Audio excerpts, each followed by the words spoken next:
கர்த்தருடைய நாமத்துக்கு மகிமை உண்டாவதாக. கர்த்தர் நல்லவர். நாமெல்லாம் எப்படியோ ஆதரவு இல்லாமல் அனாதையாக தவித்து கொண்டிருந்தோம். ஆனாலும் ஆண்டவரால் இயேசு கிறிஸ்து நம்மை மீட்டு கொண்டார். அவருடைய இரத்தத்தால் நாம் புதுப்பிக்கப்பட்டோம் என்பது ஆண்டவருடைய கிருபை என்பதான ஒரு கல்வாரி பாடலாகும்.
ஜெபிப்போம்.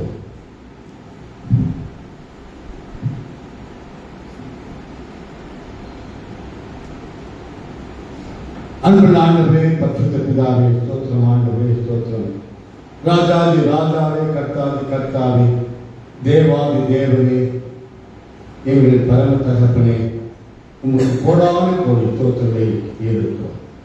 ஆண்டவரே, இப்பொழுது கூட நாங்கள் உம்முடைய பிள்ளைகளாக உம்முடைய நாமத்தை கூடி உம்மை துதித்து பாடி உம்முடைய வேதத்தை தியானிக்கவும், வேதத்தில் உள்ள சத்தியங்களை மறைபொருள்களை விலகிக் கொள்ளவும் நன்மையான சந்தர்ப்பத்தை எங்களுக்கு தந்திருக்கிறதுக்காக நன்றி செலுத்துகிறோம்.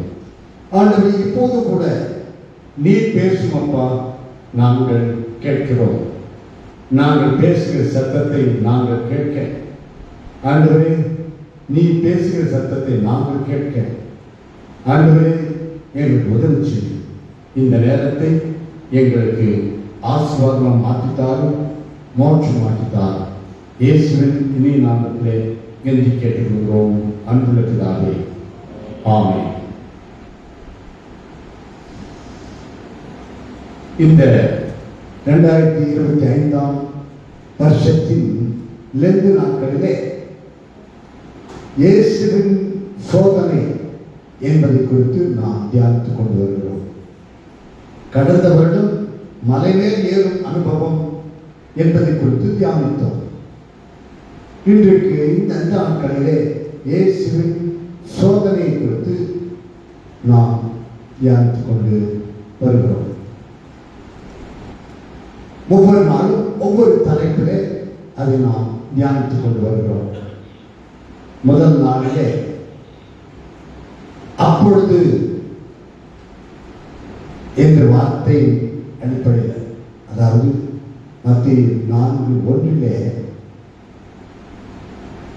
அப்பொழுது என்று ஆரம்பிக்கிறது. அதை வைத்து அப்பொழுது அப்பொழுது எப்பொழுது என்ற தலைப்பிலே முதல் நாளிலே தியானித்தோம்.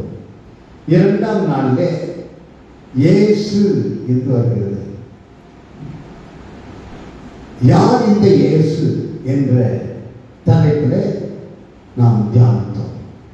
மூன்றாவது நாளிலே பிசாசு என்ற வார்த்தை வருகிறது. ஆகினாலே யார் இந்த பிசாசு என்பதை குறித்து என்ற தலைப்பிலே நாம் தியானித்தோம். நேற்றைய தினத்திலே சோதனை என்ற வார்த்தை வருகிறது. ஆகினாலே சோதனையே சோதனை என்ற தலைப்பிலே நேற்றைய தினத்திலே தியானித்தோம். சோதனை நமக்கு அவசியம். அதனால்தான் தேவன் அதை அனுமதிக்கிறார். இல்லாவிட்டால் தேவன் அனுமதிக்கவே மாட்டார். சோதனைகள் நேற்றைய தினத்திலே பலவிதமான சோதனைகள் இருப்பதாக நாம் வாசித்தோம். இயேசு பல வகையிலே சோதிக்கப்பட்டார், பல விதங்களிலே சோதிக்கப்பட்டார். அதுபோல நாமும் கூட பல விதங்களிலே சோதிக்கப்படுகிறோம். இந்த சோதனையிலே நாம் சோர்ந்து போகக்கூடாது. சோதனையை நாம் சகிக்க வேண்டும் என்றுதான் நேற்றைய தினத்தை நாம் பார்த்தோம். சோதனையை சகித்தால் ஜீவ கிரீடம் பரலோகத்திலே வைத்திருப்பது மட்டுமல்ல, இந்த உலகத்திலும் ஆசீர்வாதங்கள். யோபுக்கு பொறுமையோடு சோதனை சகித்தபடினாலே ஆசீர்வாதங்களை டபுள் மடங்கு, 2 மடங்கு, 2 பெற்றுக் கொண்டான். ஆகினால சோதனை சகிப்பதினாலே பரலோகத்திலே நாம் ஜீவகிரீடத்தை பெறுவது மட்டுமல்ல, இந்த உலகத்திலும் நமக்கு ஆசீர்வாதம் உண்டு. ஏராளமான ஆசீர்வாதம், இரட்டத்தடியான ஆசீர்வாதம் உண்டு. அதனாலே சோதனையிலே நாம் சோர்ந்து போகக்கூடாது. சோதனை நாம் சகிக்க வேண்டும். சோதனையே சோதனை வந்து கொண்டேதான் இருக்கும். நீ சோதனை இல்லாமல் இருக்கவே இருக்காது. நம்ம ஒரு பாட்டு பாடினோம், சந்தோஷமாக இரு. நாம் சந்தோஷமா இருக்க வேண்டும் என்றுதான் தேவன் விரும்புகிறார். ஆனால் நாம் சந்தோஷமாய் இருப்பது பிசாசுக்கு பிடிக்காது. ஆகினாலே எப்படியாவது எதையாவது நம்முடைய வாழ்க்கையில ஏதோ பிரச்சனைகளை கொண்டு வந்து, பல சோதனைகளை கொண்டு வந்து, பல துன்பங்களை கொண்டு வந்து, பல வியாதியை கொண்டு வந்து, பலவிதமான நஷ்டங்களை கொண்டு வந்து, எப்படியாவது நமக்கு இந்த சந்தோஷத்தை கெடுக்க வேண்டும் என்றுதான் பிசாசானவன் செயல்பட்டு கொண்டு வருகிறான். ஆனாலும் அதிலே ஆசீர்வாதம் உண்டு, சந்தோஷம் உண்டு, அதில் நன்றி நமக்கு பிறக்கும். அதை நாம் மறந்து போகவே கூடாது. அநேக வருஷங்களுக்கு முன்பு நம்முடைய சபையில கன்வென்ஷன் வைத்தோம். அப்பொழுது தேவனுடைய மனிதர் சாமுவேல் கணேஷ் அவர்கள் நம்முடைய சபையில பிரசங்கம் பண்ணினார். அவரு வேதாராய்ச்சி, காலையில் வேதாராய்ச்சி நடத்தினார். அப்பொழுது துன்பங்களை குறித்து, பாடு அனுபவத்தை குறித்து, சோதனை குறித்து எல்லாம் வேதாராய்ச்சி நடத்தினார். அப்போது அவர் சொன்னார், அவருக்கு தெரிந்த ஒரு தேவனுடைய மனிதர், அவர் ஒரு பரிசுத்தவான், அவரு இப்படியாக ஜெபம் பண்ணுவாராம். அந்த வாழ்க்கையில பல கஷ்டங்கள், துன்பங்கள், பல பிரச்சனைகள், சோதனைகள் என்ன வந்தாலும் சரி, அதை குறித்து அவர் சந்தோஷமாக இருப்பார், கர்த்தருக்கு ஸ்தோத்திரம் பண்ணுவார். அவருக்கு கஷ்டமே வரவில்லை என்றால், ஒரு துன்பமும் வரவில்லை என்றால், சோதனையே அவருக்கு இல்லை என்றால், இப்படியாக ஜெபம் பண்ணுவார். ஆண்டவரே, என்ன ஆண்டவரே, என்னை நீ மறந்து விட்டீரா? ஆண்டவரே, என்னை நீ கைவிட்டு விட்டீரா? என்ன ஆண்டவரே, எனக்கு ஒரு கஷ்டமும் வரவில்லையே என்று அவர் அப்படியாக ஜெபம் பண்ணுவார். நம்ம அப்படி ஜெபம் பண்ணுமா? நம்ம ஒரு காலம் அப்படி ஜெபம் பண்ண மாட்டோம். நான் கூட அப்படி ஜெபம் பண்ண மாட்டேன். கஷ்டம் வரக்கூடாது என்றுதான் நாம் விரும்புகிறோம். கஷ்டம் வர வேண்டும், சோதனை வர வேண்டும் என்று நாம் ஒருவரும் விரும்புவதே கிடையாது. ஆனால் அந்த தேவனுடைய மனிதர் அப்படியாக ஜெபிப்பாராம். இது ஒவ்வொருவருக்கு கர்த்தர் கொடுக்கிற கிருபை. துன்பங்கள் நமக்கு அவசியம். ஏனென்றால் தேவனுடைய வசனம் என்ன கூறுகிறது? அப்போஸ்தலர் 14ஆம் அதிகாரம் 22ஆம் வசனத்தை வாசிங்கள். அப்போஸ்தலர் 14ஆம் அதிகாரம் 22ஆம் வசனத்தை வாசிங்கள். சீஷருடைய மனதை திடப்படுத்தி விசுவாசத்திலே நிலைத்திருக்கும்படி அவர்களுக்கு புத்தி சொல்லி, நாம் அநேக உபத்திரவங்களின் வழியாய் தேவனுடைய ராஜ்யத்தில் பிரவேசிக்க வேண்டும் என்று சொன்னார்கள். நாம் அநேக, ஒன்று ரெண்டு இல்ல, அநேக உபத்திரவங்களின் வழியாய் தேவனுடைய ராஜ்யத்தில் பிரவேசிக்க வேண்டும். தேவனுடைய ராஜ்யத்தில் நாம் பிரவேசிக்க வேண்டும் என்றால் அநேக உபத்திரவங்கள் வந்தாக வேண்டும். அநேக உபத்திரவங்கள் வழியாய்த்தான் நாம் சென்றாக வேண்டும். இது கர்த்தர் வைத்திருக்கிற ஒழுங்கு. அந்த உபத்திரவம், கஷ்டம், பிரச்சனை எல்லாம், சோதனை எல்லாம் வரவில்லை என்றால் நாம் பின்வாங்கி விடுவோம், நாம் சோர்ந்து விடுவோம். விசுவாசத்தில் ஒரு உறுதி இருக்காது. விசுவாசத்தில் உறுதியாய் இருக்க வேண்டும் என்றால் பல பாடுகள், பல கஷ்டங்கள், துன்பங்கள் எல்லாம் வந்தாக வேண்டும். அது வழியாய்த்தான் நாம் போக வேண்டும். வனாந்தரத்தின் வழியாய்த்தான். கர்த்தர் வசனம் சொல்கிறது, மத்தேயு சுவிசேஷம் 4ஆம் அதிகாரம் 1 வசனத்தில், அப்பொழுது இயேசு பிசாசினால் சோதிக்கப்படுவதற்கு ஆவியானவராலே வனாந்தரத்துக்கு கொண்டு போகப்பட்டார். வனாந்திரம் வசதியான இடம் இல்லை, அது கஷ்டமான இடம். இது ஒரு இந்த உலகத்தில் வாழ்கிற வாழ்க்கை. இஸ்ரவேல் ஜனங்களை ஆண்டவர் எகிப்தின் அடிமைத்தனத்திலிருந்து விடுதலையாக்கி பாலும் தேனும் ஓடுகிற இந்த கானான் தேசத்தில் கொண்டு போய் சேர்க்க வேண்டும் என்றால் அவன் எதன் வழியாகத்தான் போக வேண்டியதாக இருந்தது? வனாந்தரத்தின் வழியாகத்தான் போய் கடைசியாக போய் சேர்ந்த இடம் எங்க?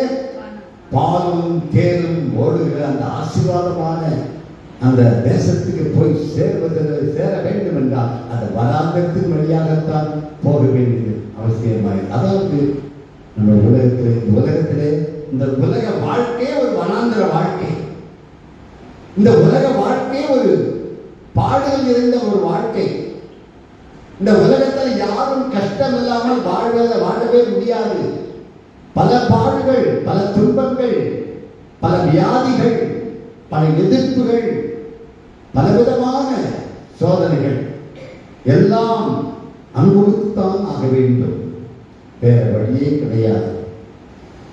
ஆனால் பிறகு நாம் அங்கே பரலோகத்திலே போய் சேரப்போகிறோம். எப்படி இஸ்ரவேல் ஜனங்கள் பாலும் தேனும் ஓடுகிற கானான் தேசத்துக்கு சென்றார்களோ, அது அந்த கானான் தேசம் பரலோகத்துக்கு அடையாளமாக இருக்கிறது. அந்த பரலோகத்திலே பாலும் தேனும் ஓடுகிற அந்த அப்படிப்பட்ட ஆசீர்வாதமான இடம் பரலோகம். பாலும் தேனும் ஓடவில்லை, ஆனால் அவ்வளவு ஆசீர்வாதமான சந்தோஷமான இடத்துக்கு நாம் செல்ல போகிறோம். ஆகினாலே நாம் அப்படிப்பட்ட பாடுகள் அனுபவித்துத்தான் ஆக வேண்டும். இந்த சபை ஆரம்பிப்பதற்கு எவ்வளவு பாடுகள், எவ்வளவு பாடுகள், எவ்வளவு துன்பங்கள், எத்தனை முறை இந்த சபையை ஆரம்பித்த நாளிலிருந்தே, ஆரம்பிப்பதற்கு முன்பே பிசாசு என்னை கொல்ல பார்த்தார். இன்னைக்கும் பிசாசு என்னை கொல்ல பார்த்துக் கொண்டே இருக்கிறார். பல வகையிலே பல துன்பங்கள். இதெல்லாம் இந்த இடத்துக்கு இன்றைக்கு நான் தியானிக்க போகிறது. இந்த வசனத்திலே ஆவியானவராலே வனாந்தரத்துக்கு இயேசு கொண்டு போகப்பட்டார். பிசாசு கொண்டு போகவில்லை. வனாந்தரத்துக்கு இயேசுவை கொண்டு போனது யார்? பிசாசு அல்ல, ஆவியானவர். நம்முடைய வாழ்க்கையில கூட இந்த ஆவியானவர் தான் நம்மை கொண்டு போகிறார், நம்மை வழி நடத்துகிறார். என்ன பிரச்சனை வந்தாலும் சரி, என்ன துன்பம் வந்தாலும் சரி, எல்லாம் ஆவியானவருடைய அனுமதி இல்லாமல் ஒன்றும் நடக்காது. சோதனை நமக்கு பிசாசு நம்மை சோதித்தாலும் கூட, யோபுவை சோதித்தான். ஆனாலும் கூட யோபுவை சோதிப்பதற்கு பிசாசு அவனாக வர முடியாது, அவனாக வரவில்லை. அவன் தேவனிடத்தில் சென்று அனுமதி வாங்கிதான் பிசாசை சோதிக்க வர முடிந்தது. இல்லாவிட்டால் யோபுவை தொடப்பட முடியாது. இப்போ நம்முடைய வாழ்க்கையில பல துன்பங்கள் சோதனைகள் வருகிறது என்று சொன்னால் அது தேவனிடத்திலிருந்து தான் வரும். தேவனுடைய அனுமதி இல்லாமல் ஒன்றும் வராது. இங்கே கூட இயேசுவை பிசாசு சோதித்தான். வனாந்தரத்தை பிசாசு சோதித்தான் என்றால் சும்மா தொட முடியாது. இயேசுவை பிசாசு கிட்ட நெருக்க முடியாது. ஆனால் அனுமதி வாங்கிதான் வந்திருப்பான். அதனால இதை நாம் அறிந்து கொண்டோமானால் நாம் துன்பங்கள் வரும்போது, சோதனைகள் வரும்போது சோர்ந்து போக மாட்டோம், கவலைப்பட மாட்டோம், சந்தோஷமாயிருப்போம், சரிப்போம். அதுல ஆசீர்வாதம் உண்டு. அதனால உலகத்தில் இருக்கிற வரைக்கும் துன்பங்கள் உண்டு. இந்த உலகத்தில் வாழ்கிற வரைக்கும் சோதனைகள் உண்டு. இந்த உலக கட்டாயம் இருந்துதான் ஆக வேண்டும், வேற வழியே கிடையாது. ஆனால் பரலோகத்தில் நாம் சென்ற பிறகு அங்கு எந்த துன்பமும் கிடையாது, சோதனை கிடையாது, பாடு கிடையாது, பசி கிடையாது, வியாதி கிடையாது, எந்த விதமான சோதனை இல்லாதவர்கள் சந்தோஷமாக கர்த்தரோடு என்றென்றைக்கும் வாழப் போகிறோம். அப்படிப்பட்ட மகிமையான ஆசீர்வாதமான வாழ்க்கை கர்த்தர் பரலோகத்தில் நமக்காக வைத்திருக்கிறார். ஆகினாலே இக்காலத்து பாடுகள் நமக்கு ஒன்றும் செய்யாது, அதில் ஆசீர்வாதம் உண்டு என்பதை நாம் மறந்து போகக்கூடாது. இதை ஆவியானவர் நடத்துகிறார் என்பதை நாம் மறந்து போகக்கூடாது. ஆவியானவர் நடத்துகிறார் என்றால் நாம் கவலைப்பட மாட்டோம். கட்டளைகள் இன்றைக்கு தியானத்தின் தலைப்பு என்னவென்றால் ஆவியானவரின் வழி நடத்துதல். ஆவியானவரின் வழி நடத்துதல் நமக்கு வேண்டும். ஒவ்வொரு நாளும் ஆண்டவர் நம்ம பிள்ளைகள் நம்ம எப்படி வழி நடத்துகிறோம், பிள்ளைகளை கையை பிடித்து நம்ம எப்படி எவ்வளவு பத்திரமாக அழைத்து செல்கிறோம், அதுபோல ஆண்டவர் ஆவியானவர் நம்ம ரொம்ப பத்திரமாக ஜாக்கிரதையாக வழி நடத்துகிறார். இஸ்ரவேல் ஜனங்களை வனாந்தரத்திலே தேவன் வழி நடத்துகிற போது சும்மா இல்லை, ஆண்டவர் சுமந்து வந்தார். இஸ்ரவேல் ஜனங்களை தேவன் ஒரு தகப்பன் தன் தோளின் மேல் தன் பிள்ளையை சுமந்து செல்வது போல இஸ்ரவேல் ஜனங்களை தேவன் சுமந்து வந்தார் என்று வேதத்தில் வாசிக்கிறோம். கர்த்தர் நம்மை வழி நடத்துகிறார். கர்த்தர் இஸ்ரவேல் ஜனங்களை வனாந்தரத்தை வழி நடத்தின போது பகலிலே மேக ஸ்தம்பத்தினாலும் இரவிலே அக்கினி ஸ்தம்பத்தினாலும் வழி நடத்தினார். அவர்களுக்கு பல தேவைகள் வந்த போது கர்த்தர் நோக்கி கூப்பிட்டார்கள். கர்த்தர் அவர்களுக்கு தந்தார். தண்ணீர் இல்லை என்று கேட்டார்கள். கர்த்தர் கண்மாயில் இருந்து தண்ணீரை வரவழைத்தார். இன்னொரு இடத்துல போகும்போது தண்ணீர் வாழ வைத்தால் குடிக்க முடியவில்லை, கசப்பாய் இருந்தது. கசப்பான தண்ணீரை மதுரமாக தண்ணீராக மாற்றி அமைத்தார். அவர்கள் தேவையெல்லாம் சந்தித்து தேவன் அற்புதமாக அவர்களை வழிநடத்தினார். எங்களுக்கு சாப்பிட ஆகாரங்கள் கேட்டபோது வானத்திலிருந்து ஆண்டவர் அப்பங்களை கொடுத்தார். எங்களுக்கு கறி இல்லை, இறைச்சி இல்லை என்று சொல்லி கேட்டபொழுது காடைகளை கொண்டு வந்து அங்கே அவர்கள் புசிக்கும்படியாக கொடுத்தார். அவர்களுக்கு ஒரு குறைவும் இல்லாதபடிக்கு அற்புதமாக ஆச்சரியமாக வழி நடத்தினார். ஆகினால நம்முடைய தேவன் நல்லவர், நம்முடைய தேவன் நன்மை செய்கிறவராக சுற்றி திரிந்தார். நம்முடைய தேவன் நம்மையும் நடத்துவார். ஆகையினால அற்புதமாக ஆச்சரியமாக வழி நடத்துவார். நான் இந்த சபையை ஸ்தாபிப்பதற்கு நான் பைபிள் காலேஜ் படித்து முடிச்சுட்டேன். முடிச்ச பிறகு சபையை ஆரம்பிக்க வேண்டும், எங்கே ஆரம்பிப்பது என்று சொல்லி முழங்கால் பண்ணிட்டு கர்த்தரிடத்திலே எத்தனையோ நாட்களாக நான் முழங்கால் பண்ணிட்டு ஜெபம் பண்ணிக்கொண்டே வந்தேன். அப்பொழுதுதான் நான் புதுசாக கல்யாணம் ஆன புதுசு. அப்படி ஜெபிக்கும் போது கர்த்தர் இந்த வடபழனியை காட்டினார். இந்த வடபழனியில சொந்த ஊர், என்னுடைய சொந்த ஊர், நான் பிறந்து வளர்ந்த ஊர். இந்த சொந்த ஊரிலே இந்த வடபழனியில ஆரம்பிக்க வேண்டும் என்பதாக நான் முழங்காலில் இருந்து ஜெபித்துக் கொண்டிருந்த பொழுது கர்த்தர் அதை காட்டினார். இந்த இடத்துல ஆரம்பித்தால் எவ்வளவு எதிர்ப்பு. இந்த ஊருக்கு தெருவில் புத்தகம் பண்ணும், பாசமா பாட்டு பாடுவாங்க தெருவில். அங்க நான் அக்காடியில் வாசிப்பேன். ஜனங்கள் கேட்பாங்க, அநேகர்கள் கூடி கேட்பார்கள். ஆனால் பிசாசுக்கு அது பிடிக்கவில்லை, எதிர்க்க ஆரம்பித்து விட்டார். சில வாலிபர்களை தூண்டிவிட்டான். சில வாலிபர்கள் தொடர்ந்து நான் எங்க போய் நின்று பிரசங்க பண்ணினாலும் அங்கே எதிர்க்க ஆரம்பித்தார்கள். 2 முறை லெட்டர் வந்தது.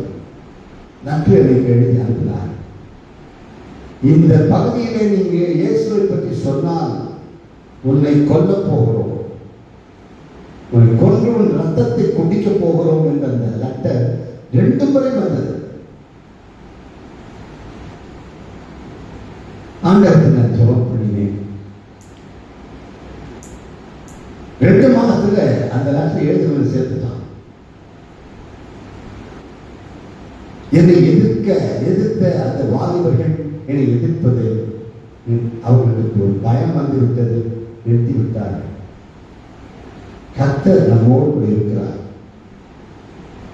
கர்த்தர் நம்மை அற்புதமாக ஆச்சரியமாக வழிநடத்துவார். அது மட்டும் இல்லை, இன்னும் எவ்வளோ பெருமசம் பண்ணிட்டு இருக்கும் போதே வந்து அடிச்சாங்க. சோடா பாட்டில் அடிச்சாங்க. சோடா பாட்டில் அடிச்சாங்க. அது தண்ணி தான் என் மேல பட்டது, அந்த பாட்டில் என் மேல படல. பல எல்லாத்தையும் சொல்ல நமக்கு நேரம் இல்லை, எல்லாத்தையும் சொல்லிக்கொண்டே இருக்க முடியாது. அதனால துன்பங்கள் சும்மா வாங்கி அடுத்த வாங்கி இந்த சர்ச்சை கட்டி விடவில்லை.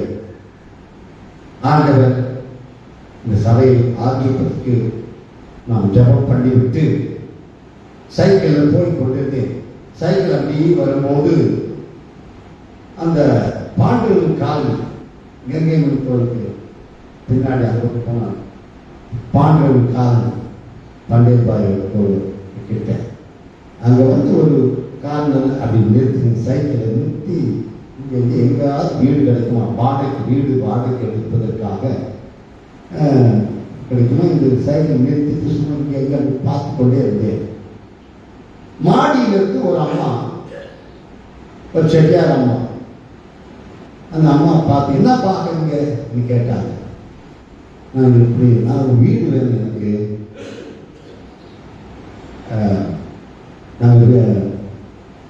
கேட்டபோது நீங்க யாரும் கேட்டோம்னா கிறிஸ்டின், நான் ஒரு பாஸ்டர், அதனால வீடு வேணும்னு கேட்டேன். வாங்க கூப்பிட்டாங்க. போறேன். அந்த வீடை எங்களுக்கு வாடகை கொடுத்தார்கள். அந்த வீட்டில் ஆராதனை ஆரம்பித்தோம்.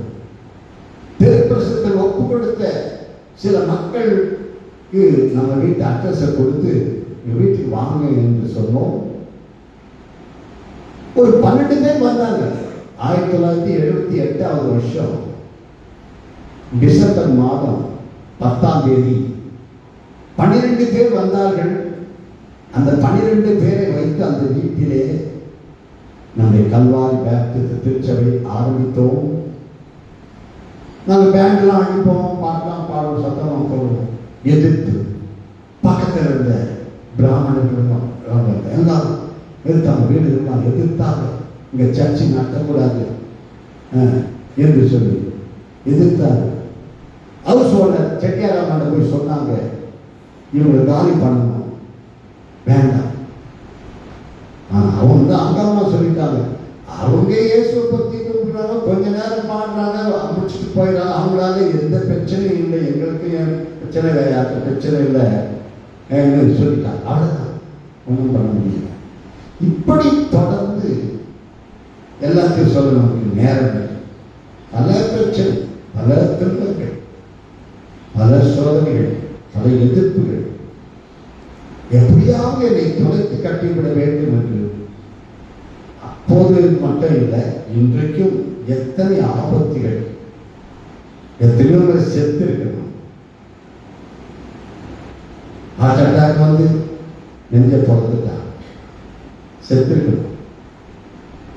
அந்த ஜீவன் தந்திருக்கிறார். அதுதான் போச்சு. 2023 பிப்ரவரியில் ஓப்பன் ஹார்ட் சர்ஜரி. 2023 செப்டம்பர் மாதம் இந்த சிலையை செய்யறதுக்காக ஆரம்பித்தேன். இந்த சிலுவை செய்யறதுக்கு படம் வரைஞ்சிட்டேன். படம்லாம் இந்த உருவத்தை படத்தை வரைச்சிட்டு அந்த மாதிரி இந்த சிலுவை செய்யறதுக்காக மரம் கொண்டாந்து கட்டிங் மிஷின் வச்சு கட் பண்ணிக்கிட்டே இருந்தேன். இந்த வளைவுலாம் ஒரே நேரம் ஈஸியாக கட் பண்ணிடலாம்.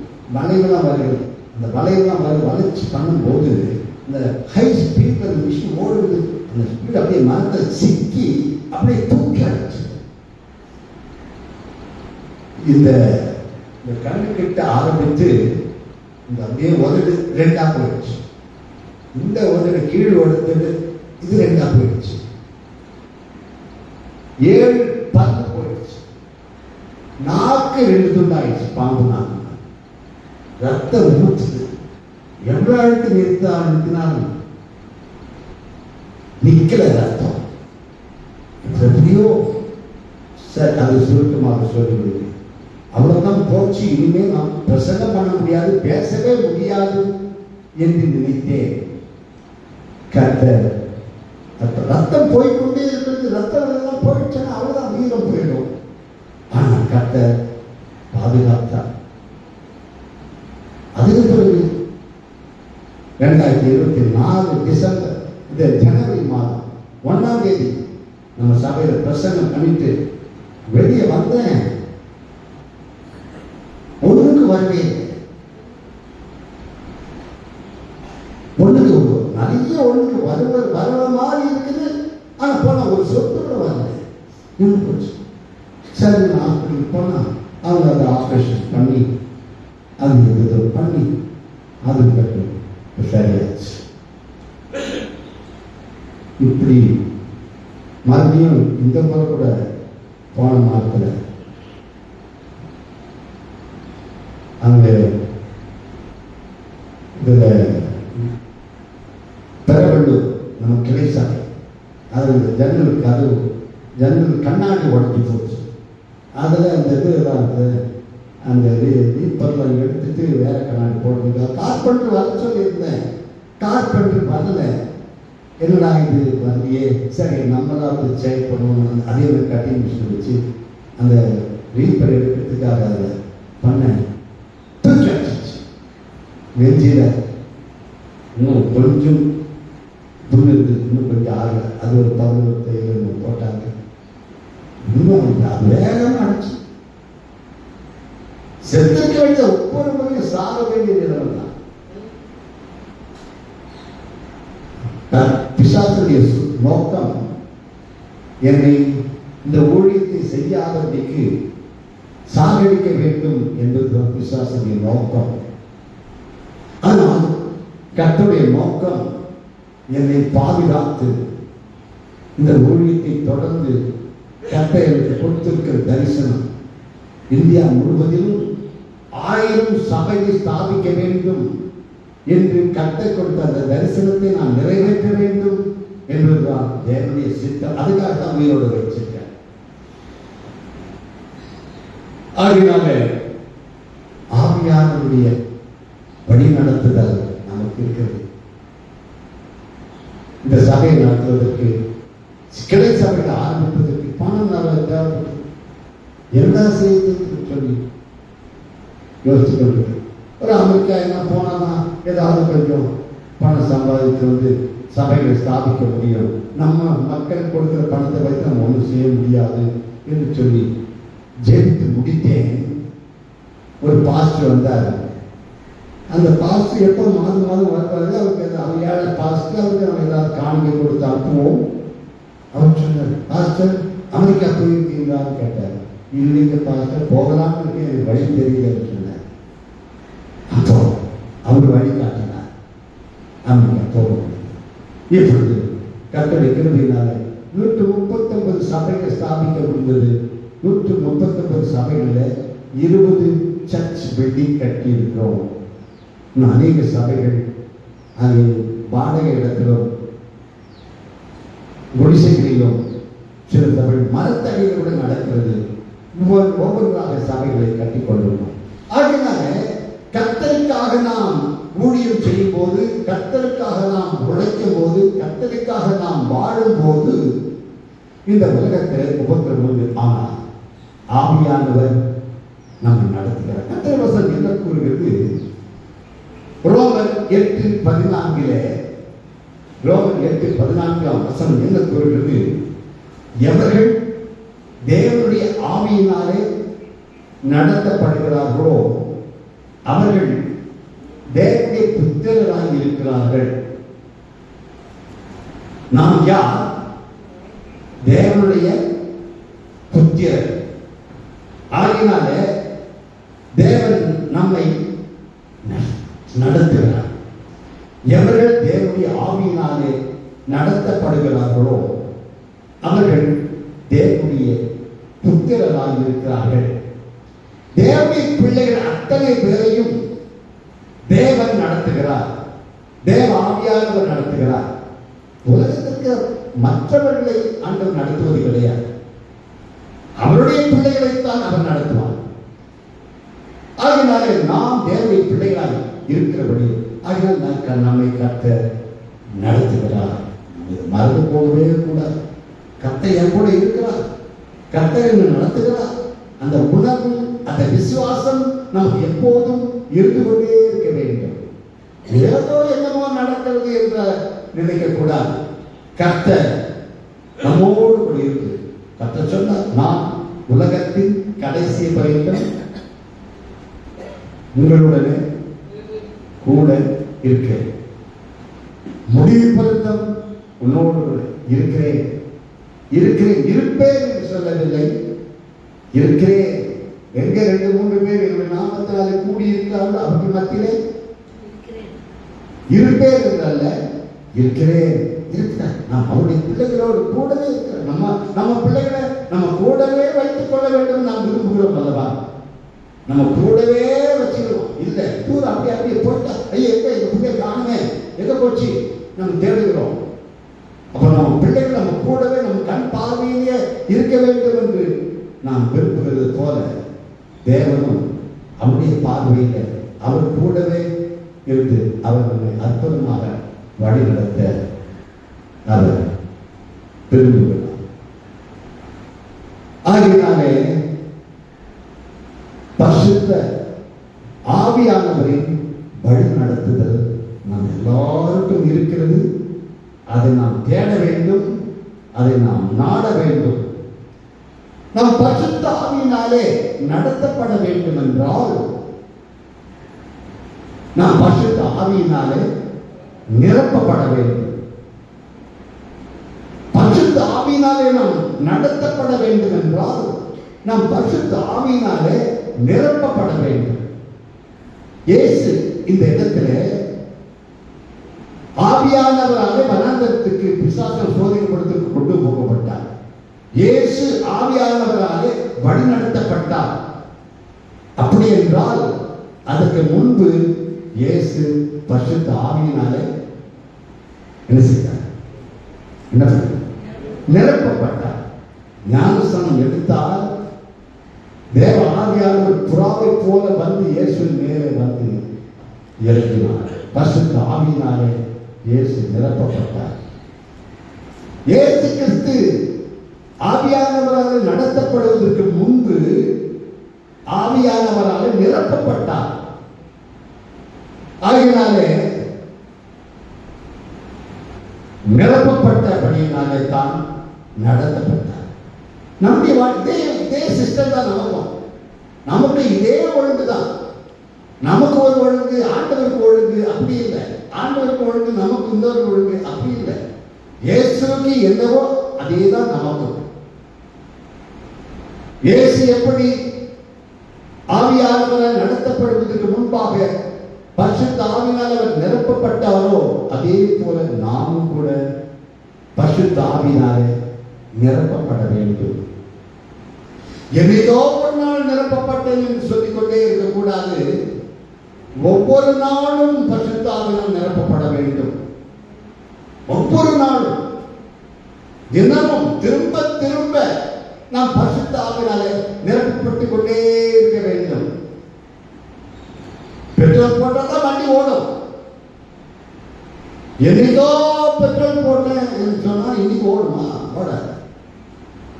அது காலியாக நம்ம பெட்ரோல் போட்டுக்கொண்டே இருந்தால் தான் வண்டி ஓடிக்கிட்டே இருக்கும். அதுபோல நம்முடைய வாழ்க்கையில பரிசுத்த ஆவியினாலே நிரப்பப்பட்டுக் கொண்டே இருக்க வேண்டும். சீஷர்கள் பரிசுத்த ஆவியினாலே நிரப்பப்பட்டார்கள். ஆண்டவர் சீஷர்களை உலகமக்கு போய் சுவிசேஷத்தை அறிவிக்க முடியாமல் சொன்னார். அதுக்கு முன்னால காத்திருக்க சொன்னார், காத்திருக்க சொன்னார். ஆகினாலே காத்திருந்தார்கள், பரிசுத்தால் நிரப்பப்பட்டார்கள், உலகமக்கு போய் சுவிசேஷத்தை அறிவித்தார்கள். பரிசுத்தாவின் நிறைவு இல்லாமல் நாம் ஒன்றும் செய்ய முடியாது. பரிசுத்த ஆவியினால் நாம் நிரப்பப்படாமல் பரிசுத்த ஆவியினால் நாம் நடத்தப்பட முடியாது. ஆகையால் நாம் பரிசுத்த ஆவியினாலே நிரப்பப்பட வேண்டும். ஒவ்வொரு நாளும். அப்போ எப்படி என்ன செய்வது? பரிசுத்த ஆவியினாலே நாம் நிரப்பப்பட வேண்டும் என்றால் நாம் என்ன செய்ய வேண்டும்? என்ன செய்வது? வேதம் என்ன கூறுகிறது? இயேசு என்ன சொன்னார்? லூக்கா சுவிசேஷம் 11ஆம் அதிகாரம் 13ஆம் வசனம். லூக்கா சுவிசேஷம் 11ஆம் அதிகாரம் 13ஆம் வசனத்தை வாசிங்கள். உங்கள் பிள்ளைகளுக்கு நல்ல ஈவுகளை கொடுக்க அறிந்திருக்கும் போது பரமபிதாவானவர் தம்மிடத்தில் வேண்டிக் கொள்ளுகிறவர்களுக்கு பரிசுத்த ஆவியை கொடுப்பது அதிக நிச்சயம் அல்லவா? யாருக்கு பரிசுத்த ஆவி கொடுக்கப்படுகிறதா? வேண்டிக் கொள்ளுகிறவர்கள், கர்த்தரிடத்தில் வேண்டிக் கொள்ளுகிறவர்கள். ஆண்டவரே என்னை நிரப்பும், ஆண்டவரே என்னை பரிசுத்த ஆவியினாலே நிரப்பும் என்று வேண்டிக் கொள்ள வேண்டுமா? வேண்டிக் கொண்டால் ஆண்டவர் நம்மை பரிசுத்த ஆவி நிரப்புவாராம். அப்படிதானே சொல்லியிருக்கு, அப்படிதானே சொன்னார். ஆகினாலே கர்த்தரிடத்தை ஆண்டவரே என்னை நிரப்பும், பரிசுத்தால் நிரப்பும் என்று நாம் ஜெபம் பண்ண வேண்டும், வேண்டிக் கொள்ள வேண்டும். எதற்கும் ஜெபம் பண்ணுவோம், நல்லதுதான் பண்ணுங்க. உலகத்தின் தேவைகள் பணத்துக்காக கூட ஜெபம் பண்ணுங்க, வேண்டாம் சொல்லல. ஆனால் பரிசுத்த ஆவிக்காக ஜெபம் பண்ணினோமா? என்னைக்காவது ஆண்டவரே என்னை பரிசுத்த ஆவியினால நிரப்பும் என்று நாம் ஜெபம் பண்ணினோமா? பண்ண வேண்டும். ஜெபம் பண்ணும்போது கர்த்தர் ஜெபத்தை கேட்கிறார்.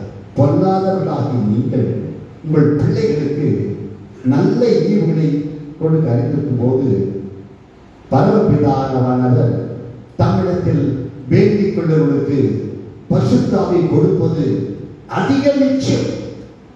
நிச்சயம், அது சந்தேகமே கிடையாது. கர்த்தர் நம்மை நிரப்புவார். நான் அப்படித்தான் ஒவ்வொரு நாளும் ஆண்டவரே ஆண்டவரே என்னை நிரப்பும். நான் நிரப்பவில்லை என்றால் நான் எதுவுமே செய்ய முடியாது. என் சொந்த பலத்தில, முயற்சியில, திறமையினால, சாதுரியத்தினால எதையும் நான் செய்து விட முடியாது. ஆகையினால ஒவ்வொரு நாளும் ஆபத்து வந்தால் என்ன பிரச்சனை, ஆண்டவர் என்னை காப்பாற்றுகிறார். கர்த்தர் மோடு இருந்து நம்மை வழிநடத்துகிறார். ஆகையினால நாம் சோர்ந்து போகக்கூடாது. ஒவ்வொரு நாளும் நாம் நிரப்பப்பட வேண்டும். அதுக்காக கர்த்தரை வேண்டிக் கொள்ள வேண்டும். இரண்டாவதாக அப்போஸ்தலர் 1ஆம் அதிகாரம் 5ஆம் வசனத்தை வாசிங்கள்.